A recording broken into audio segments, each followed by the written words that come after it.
Morning everybody, Straight Talking Arsehole here. Now in Turkey, having just been released from jail. Spent from October 31st last year to 10th of May in jail for what really was a bag of shite. But I've been gagged by the court on that, can't talk about it, so I'll just have to wait by the by.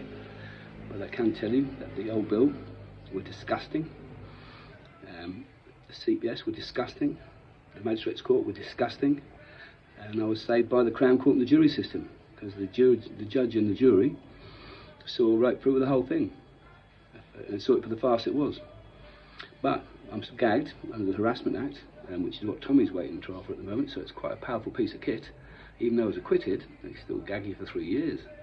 I'm not allowed to talk about the trial at all, so I'm not going to. But I'm out now. I thoroughly enjoyed my time in jail. Met some nice people, unexpectedly, I've got to say. I actually liked it in jail. And people said to me, why do you like it in jail? And the reason is quite simple. Because in there's a camaraderie which you don't get outside anymore.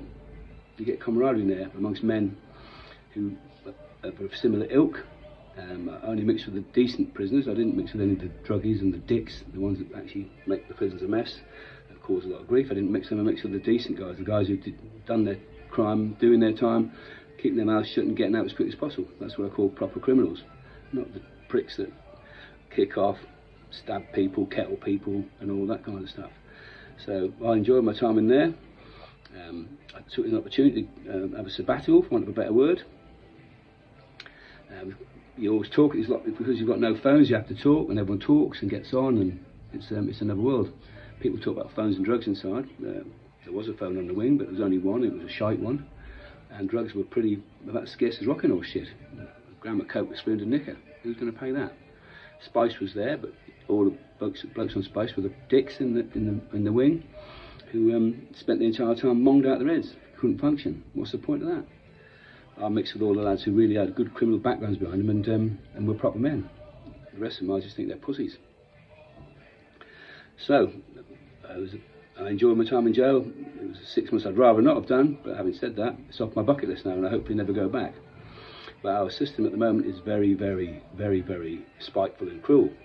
There's a lot of men inside now who are completely innocent. I don't know why that's happened, but it is. The climate has changed so much since I left the old bill in 2009. There's people in there for Facebook posts, a lot of harassment, a lot of sexual offences, which really dubious at best. Probably fucking total lies if the truth be known. I can't name any cases because that would be wrong. But there are guys being convicted and getting 10 to 15 year sentences for absolute bullshit allegations. What can you do? There's a very anti-men, anti-misogynistic, feminist attitude which is absolutely killing this country. And that's when I come out, there's all the rioting going on. I did predict a long time ago that this would happen. In fact, I predicted in my book it would happen. That there would be rioting in a massive scale if we didn't get in control of immigration. And we're still not. Back before I went in, I did say I would probably try and stop the boats. And that is possible. To be honest with you, stopping the boats would be a piece of piss. You just have to have the will and the political backing. Well, I've got the will, but I haven't got the political backing. So if you know somebody who's prepared to back us from a politics side, who's prepared to protect us so we don't get nicked for trying to do what's right, I'll give that some thought. I'd reconsider my option to do that. But what you've got to remember is I'm 66 years old. I'm not a spring chicken anymore. And I don't want to go back to jail or spend the rest of my life in jail. And there's one guy in jail who I won't name, he's doing a 19 stretch. Ex-serviceman. I can't be doing a 19 stretch at 66. But if you're only in politics, who's prepared to put their money where their mouth is and actually stop the boats, I've got the skills and the knowledge and the know-how to do that. It won't take more than a couple of weeks.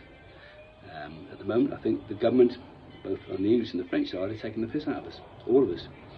I've been told, and I can't confirm it because I'm not over there, that the boats are being recycled back to France to be used again. I don't know if that's true, but if it is, it's disgraceful. The NGOs are controlling, the non-government organisers on the French side are controlling all the movement. We're being invaded by, I say invade, that's not the right word, we're pulling people in, and people keep saying it's an army. I don't think it's an army, I think it's a financial solution. I think we're bringing in slaves but without the chains. And they're all filling the jobs which English people don't want to fill, which they should be fucking made to fill.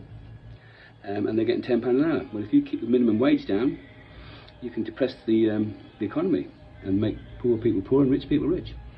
That's the way I see it. I don't see it as a conspiracy theory. I think it's a straightforward economics.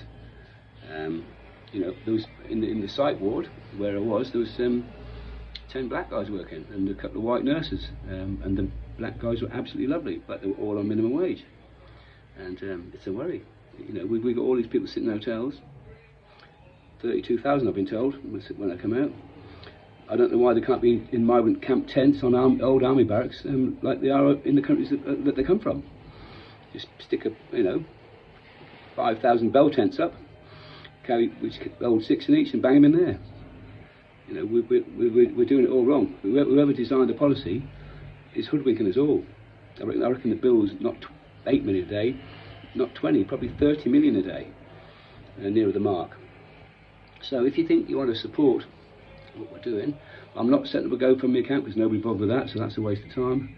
I'm not going to do anything until there's some legal backing behind us.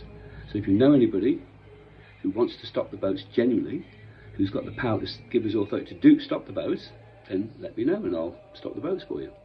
It won't take long. It's not rocket science.